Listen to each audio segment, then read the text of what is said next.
About 5 years ago, I was in a rough place financially. I had just dropped out of college, was struggling to find full-time work, and was basically living paycheck to paycheck off part-time gigs and side jobs I found online. Like a lot of people, I turned to Craigslist. One posting caught my attention because of how simple it was. The title read, $200 cash, easy basement work, no experience needed. The body of the post was vague. It said something like, need help organizing and lifting boxes in my basement. Should take no more than 4 hours. Cash paid at the end. Must be okay with dust. Prefer someone quiet and respectful. There was a phone number and a general location. Just a quiet suburban neighborhood about 30 minutes from where I lived. I texted the number, and a man named Don replied. He was polite but short in his responses. He gave me an address and told me to come by at 6 p.m. sharp. He said it was important to be on time and that the job would be done before dark. That last part should have raised a red flag, but I needed the money. I arrived at the house a little before 6. It was an older, 2-story home tucked away at the end of a quiet cul-de-sac. No cars in the driveway. No lights on in the windows. It didn't exactly scream inviting, but it also didn't scream danger either. Just quiet. I knocked on the door. After about 30 seconds, it opened slowly. A man, maybe in his late 50s or early 60s, stood in the doorway. He was average height, wore glasses, and had graying hair that was combed neatly to the side. Something about him felt a little off, though. He smiled, but it didn't reach his eyes. "You're early," he said, then stepped aside to let me in. The inside of the house was clean, but sparsely furnished. There was almost nothing on the walls. No photos, no decorations. Just a couch, a coffee table, and an old TV that wasn't on. "Basement's this way," he said, motioning toward a door near the kitchen. I followed him down a narrow set of stairs into a surprisingly large basement. It was dim and smelled like old wood and mildew. The lights overhead buzzed faintly. Along one wall were dozens of cardboard boxes stacked haphazardly. He explained that he was clearing out stuff from his late brother and just needed help organizing it. I got to work while Don stayed upstairs. For the first hour, everything was normal. Just sorting through boxes, moving them around, breaking down a few. But every so often, I thought I heard faint creaks from above, like someone walking slowly back and forth. I didn't think much of it. Old houses make noise. At one point, I opened a box filled with old VHS tapes and dusty photo albums. I flipped one open and saw dozens of pictures of the same man, Don, I assumed, posing with another guy in various outdoor settings. But as I turned the pages, the other man slowly stopped appearing in the photos. Then, only Don remained. The last few pages were completely empty. Suddenly, the basement lights flickered and went out. I stood there in total darkness. No windows, no backup light. I used my phone flashlight and carefully made my way back to the stairs. "Don," I called out. The lights just went out. No response. I climbed the stairs and tried the basement door. It was locked. I knocked, harder this time. "Hey!" The door's locked. Still nothing. A sinking feeling hit my chest. I called out again, louder, and started pounding on the door.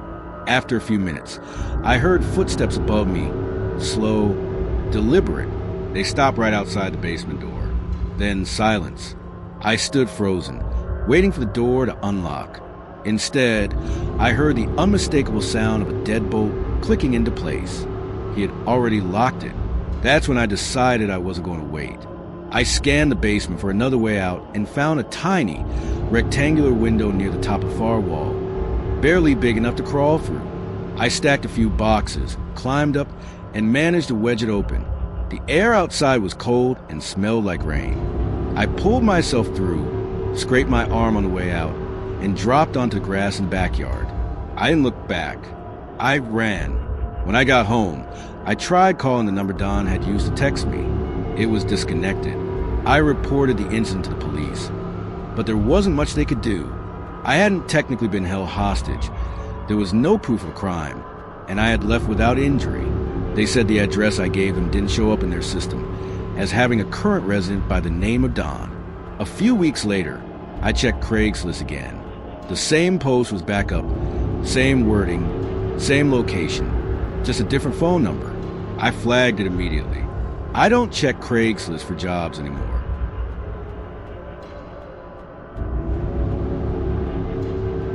About 3 years ago, I was fresh out of college with a degree in photography and no real job prospects. I spent most of my days shooting freelance gigs, second shooting weddings, and scouring Craigslist for anything even remotely related to photography. One listing caught my attention with the title, $300 evening photo shoot, bring your own camera. It seemed straightforward enough. The post said a man wanted to have some outdoor photos taken of his property at dusk, some scenic shots for a real estate project. There was a phone number and an address listed about an hour outside the city. I texted him, and he replied quickly. His name was Harold. Said he liked my portfolio, and asked if I could come by that Friday evening. We set a time for 6:30 p.m. He told me to bring any camera gear I needed and added, "It's very quiet out here, so don't be surprised if there's no cell signal." That last part didn't sit right with me, but I figured it was just a rural property. Friday came, and I packed up my Canon and a few lenses. The drive was long, winding through small towns and unlit back roads until GPS told me to take a gravel driveway that curved into a patch of dense woods. I remember thinking the driveway felt more like a hiking trail. I lost signal halfway down it. When I arrived, there was a small wooden cabin, pretty run down but not abandoned. No lights on, but there was an old black pickup parked beside it. I got out and called out for Harold. After a few seconds, the door opened and a man stepped out. Late 50s maybe, wearing jeans and a flannel shirt, balding but with a thick gray beard. He had this stillness to him, like he moved slower than normal people. "You must be the photographer," he said, then nodded for me to follow him. He led me around the back of the property where there was a clearing overlooking a shallow creek and some hills in the distance. It was a pretty spot. Seemed like a waste for real estate photos.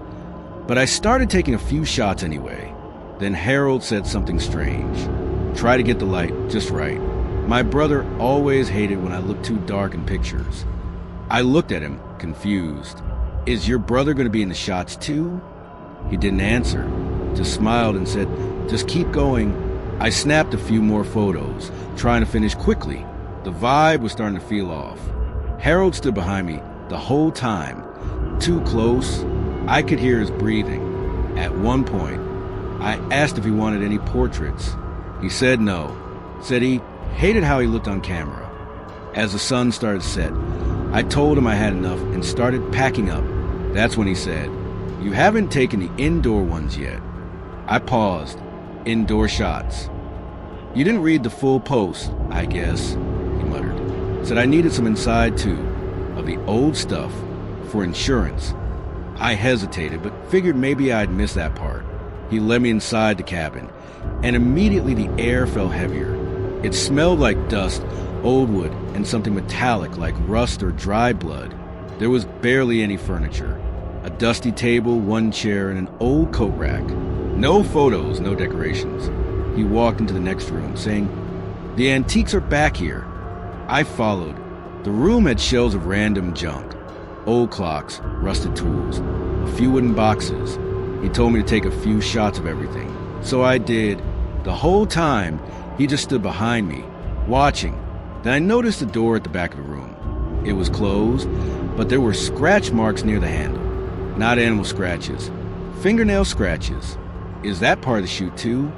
I asked, half joking. Harold's smile faded. "Don't go in there." His tone was sharp, almost threatening. I nodded, pretending not to care, and kept shooting the shelves. Eventually, I said I had enough and needed to head back before it got too dark. He didn't argue, but as I was packing up, I noticed something else. By the front door, there was a coat rack with several jackets, and one of them was a women's leather jacket, way too small for him. There were no signs of anyone else living there. No other cars. No other rooms with a bed. Just that one creepy door. When I stepped outside, I realized how dark it had gotten. I grabbed my gear and moved toward my car when Harold called out, "You sure you got everything?" "Yeah, I'm good." I said, not slowing down. You didn't take one of me, he said. You should. People should know what I look like. I didn't respond. I got in my car and started it. As I pulled away, I looked in the rearview mirror and saw him standing there, perfectly still in the driveway, just watching me drive off. When I got back into town, I checked the original Craigslist post again. It was gone, removed. I tried texting the number we'd used earlier. It was disconnected. I uploaded the photos I'd taken, just to see how they turned out. And here's the part one still don't understand. In two of the indoor shots, taken near the closed back room, you can see the edge of shadow. It's not mine. I'm certain of that. It's a figure. A woman, I think, standing just behind the door frame. But in real life, I never saw anyone else in that house. I flagged it to the police, sent in what I had, but nothing ever came of it. I deleted the photos a week later.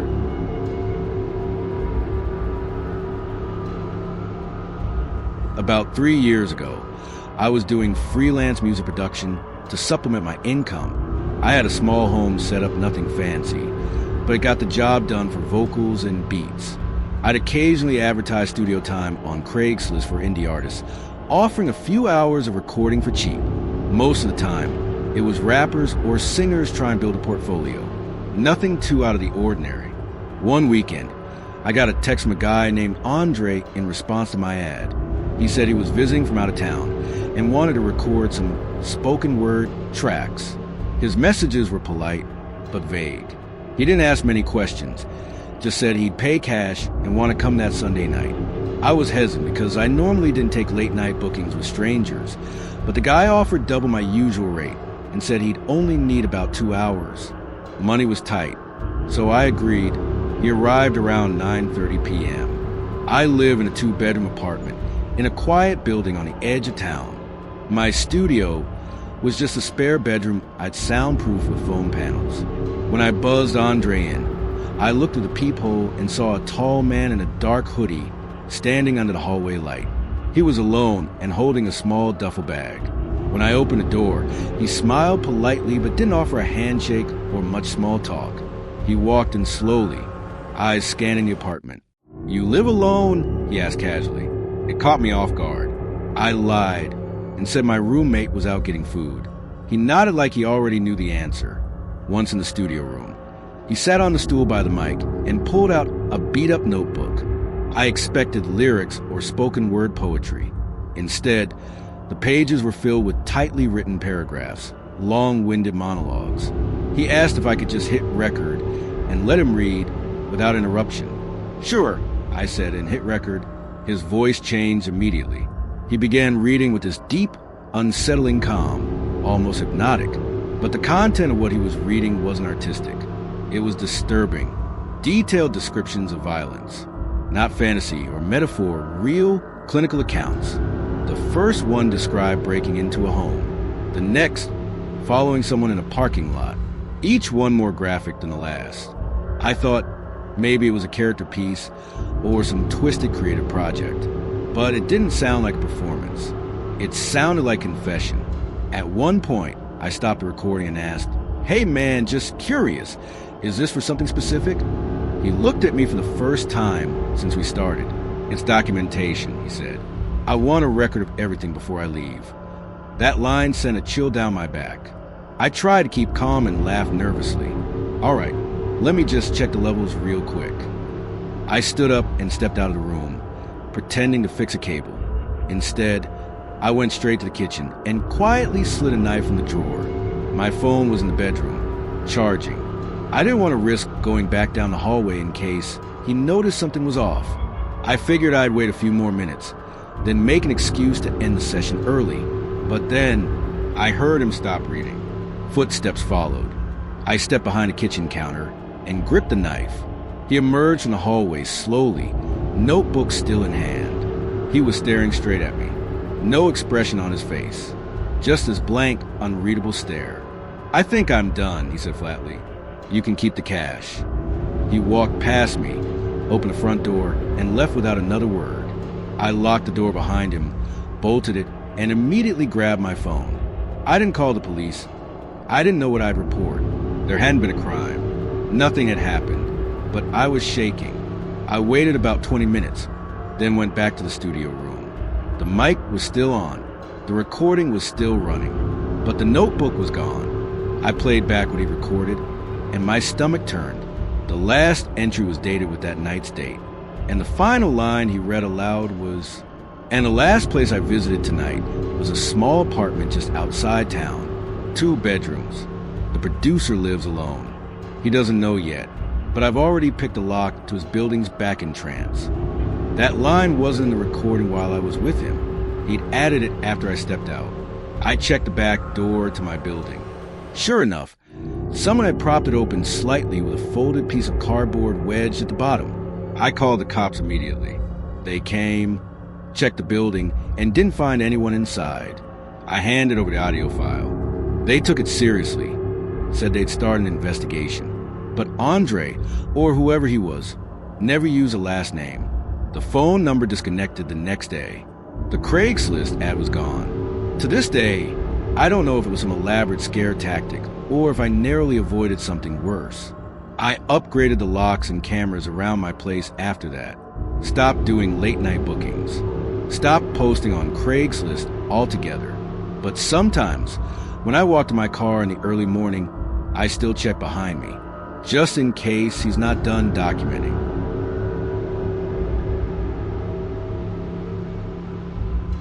About 2 years ago, I was moving to a new city for work and needed to find a place fast. Rent was insane, and most apartments required long leases or insane deposits. So I took to Craigslist. There was a listing that seemed almost too perfect. Private room for rent, $500 per month. Utilities included, no lease. The picture showed a decent-sized house in a quiet suburb about 20 minutes from my office. Clean, fully furnished, with a private room and bathroom. The ad was written by someone named Chase. He said he was in his 30s, worked nights, and was rarely home. I emailed him, and he responded fast. Polite, direct, said he preferred someone quiet, respectful, and okay with keeping to themselves. That suited me just fine. We set up a viewing for that evening. The house was in a cul-de-sac, surrounded by thick woods. It was smaller in person, but still nice. Chase was waiting at the door, tall, average build, probably mid-30s. He had short blonde hair, pale skin, and this calm, almost emotionless demeanor. He smiled but barely made eye contact. He walked me through the place. My room was clean, with a big window facing the trees. Bathroom looked fine. Living room was bare, like no one really used it. The kitchen had 1 plate, 1 mug, and 1 fork in the drying rack. "You'll have plenty of space," he said. "I'm usually working at night. You probably won't even see me." I moved in the next day. The first week was uneventful. Chase was true to his word. I barely saw or heard him. Sometimes I'd hear faint movement late at night, like pacing, but figured he was just getting ready for work. By the second week, things started to feel off. I noticed my door would be slightly ajar in the morning. I always close it before bed. Once, I woke up to find it open a few inches. I chalked it up to the draft at first, or maybe I hadn't closed it all the way. Then I noticed small things in my room had shifted. My toothbrush moved, my phone charger unplugged. Once, my sock drawer was open when I came home. I started locking my bedroom door at night. One night, I stayed up late watching Netflix with headphones on. Around 2 a.m., I took them off and noticed something. Silence. Not just quiet, total stillness. Then the faintest creak, like someone slowly moving outside my room. I held my breath. Another creak. Then the floorboard directly outside my door gave a slight groan. I didn't move, didn't say anything, just listened. Then I heard it, the soft sound of breathing, shallow, right outside my door. I stayed perfectly still for nearly 10 minutes. Eventually, the sound stopped. No footsteps away, just nothing. I didn't sleep that night. The next morning, I checked the hallway. No one there. Chase's bedroom door was closed, but a sliver of light came from beneath it. I knocked. He opened the door almost immediately, as if he'd been standing right there. He looked like he hadn't slept. His eyes were bloodshot, and he didn't say anything, just raised his eyebrows. "Hey!" I said, trying to sound casual. "Did you happen to walk past my room last night?" He stared at me for a moment, then shook his head slowly. "No. Why?" I lied. Just thought I heard something. He nodded once and closed the door without another word. That weekend, I decided to dig a little. I waited until he left for work, then snooped around. His room was locked, but the basement door wasn't. I hadn't realized the house even had a basement. He never mentioned it. The door was in the kitchen, hidden behind a hanging coat rack. I turned on the light and crept down the stairs. The basement was cold, damp, smelled like metal and old plastic. There were boxes everywhere, most unmarked. But one shelf caught my eye.